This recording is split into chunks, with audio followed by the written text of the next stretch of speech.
Hello students, we were studying chapter number 1, The Rise of Nationalism in Europe. Today's our topic is the making of Germany and Italy. Germany और Italy का unification यानी एकीकरण. Germany can the army be an architect of nation? क्या सेना राष्ट्र निर्माता हो सकती है? क्या सेना भी नेशन बिल्डर हो सकती है, आर्किटेक्ट हो सकती है देश को बनाने में? Let us study. Nationalist feelings were widespread among middle class Germans. Germany के मध्यवर्गीय लोगों में राष्ट्रवादी भावनाएं व्याप्त हुई. Who in 1848 tried to unite the different regions of German Confederation into a nation state governed by an elected parliament. Germany के मध्यवर्गीय लोगों में राष्ट्रवादी भावनाएं व्याप्त थी और उन्होंने 1848 में जर्मन महासंघ के विभिन्न इलाकों को जोड़कर निर्वाचित संसद द्वारा शासित राष्ट्र राज्य बनाने का प्रयास किया. यानी जर्मन की जो मध्यवर्गीय लोग थे, मिडिल क्लास लोग थे, उन्होंने संसद के साथ, निर्वाचित संसद के साथ मिलकर और जर्मन महासंघ के विभिन्न इलाकों को जोड़कर एक राष्ट्र राज्य नेशन स्टेट बनाने का प्रयास किया. यानी कि जो मध्यवर्गीय लोग थे उन्होंने नेशन स्टेट, जर्मन को एक नेशन स्टेट बनाने के लिए प्रयास किया. The liberal initiative to nation building was however repressed by the combined forces of the monarchy and the military supported by the large landowners called Junkers of Persia. कि मगर उदारवादियों की राष्ट्र निर्माण की पहल को राजशाही और फौज की ताकत ने मिलकर दबा दिया और पर्शिया के भूस्वामियों ने भी इनका समर्थन किया. It's chief minister Otto von Bismarck was the architect of this process carried out with the help of Persian army and bureaucracy. जो ओटोमन बिस्मार्क था प्रमुख मंत्री, उसके प्रमुख मंत्री ओटोमन बिस्मार्क इस एकीकरण का जनक कहा गया, जिसने प्रशा की सेना और नौकरशाही की मदद से जर्मनी का जो है यूनिफिकेशन किया. 7 वर्षों में फ्रांस, ऑस्ट्रिया, डेनमार्क से 3 युद्धों में पर्शिया की जीत हुई. 1871 में प्रशा के राजा विलियम प्रथम को जो जर्मनी का सम्राट घोषित कर दिया. इस तरह जर्मनी का जो है यूनिफिकेशन हुआ. Let us recall. एक बार फिर मैं आपको रिकॉल कर देती हूँ कि जर्मनी के जो मिडिल क्लास लोग थे उनमें राष्ट्रवादी भावनाएं व्याप्त थी और उन्होंने 1848 में जर्मन महासंघ के विभिन्न इलाकों को जोड़कर निर्वाचित चुनी हुई संसद द्वारा शासित राष्ट्र राज्य बनाने का प्रयास किया. मगर उदारवादियों की राष्ट्र निर्माण की पहल को राजशाही, मोनेकी और फौज की ताकत ने मिलकर दबा दिया और प्रशा के जो भूस्वामी थे, लैंडलॉर्ड्स थे, उन्होंने भी उनका समर्थन किया.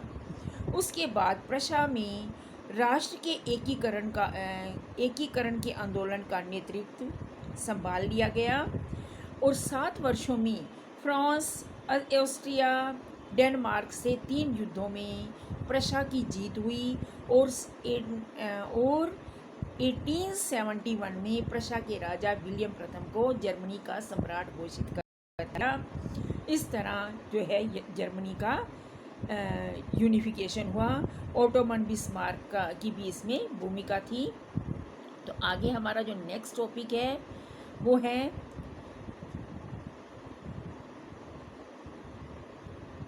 The unification of Italy.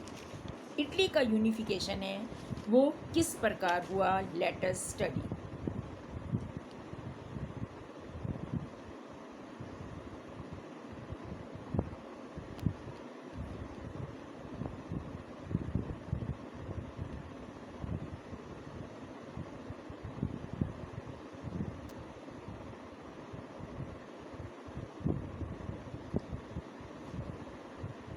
Unified Italy. Germany, like Germany, Italy too had a long history of political fragmentation. Germany की तरह इटली भी छोटे छोटे टुकड़ों में बटा हुआ था। During 1830s, Giuseppe Mazzini had sought to put together a coherent program for a unitary Italian Republic. Italy को रिपब्लिक, यूनिफाइड रिपब्लिक यानी एकीकृत करने के लिए जुस्पी मेज़िनी ने एक सुविचारित कार्यक्रम, एक बहुत अच्छा कार्यक्रम शुरू किया। He had also found a secret society cold young Italy. उसने यंग इटली नाम की एक गुप्त संगठन भी बनाया। The failure of revolutionary uprising both in 1830 and 1848 meant that the mantle now fell on Sardinia, predominant under the ruler King Victor Emmanuel II to unify Italian states through war. क्रांतिकारी विद्रोहों की असफलता के बाद, यानी जुस्पी मेज़नी ने क्रांति तो शुरू की लेकिन वो अपने कार्य में सफल नहीं रहे। क्रांतिकारी विद्रोहों की असफलता के कारण इटली के एकीकरण की जो जिम्मेदारी थी वे पीडमोंट के शासक विक्टर इम्यूनल पर आ गई। तो उसके बाद क्या हुआ कि उसके जो प्रमुख मंत्री कावूर थे, कावूर ने इटली के एकीकरण के आंदोलन का नेतृत्व किया। वह ना तो क्रांतिकारी था और ना ही वो डेमोक्रेसी में विश्वास रखने वाला था। फिर भी क्या हुआ, ऑस्ट्रियाई बलों को हराने में कामयाब रहा। उसके जो यानी कि इटली का जो शासक था इमेन्युअल, विक्टर इमेन्युअल जो उसका शासक था, उसका प्रमुख मंत्री कावूर था और कावूर ने इटली के एकीकरण के आंदोलन का नेतृत्व किया। वो ना तो क्रांतिकारी था और ना ही गणतंत्र में विश्वास रखता था और उसने ऑस्ट्रियाई बलों को हराने में वो कामयाब रहा। और जो रेगुलर सैनिक थे, रेगुलर मिलिट्री के अलावा गैरीबाल्डी के नेतृत्व में भारी संख्या में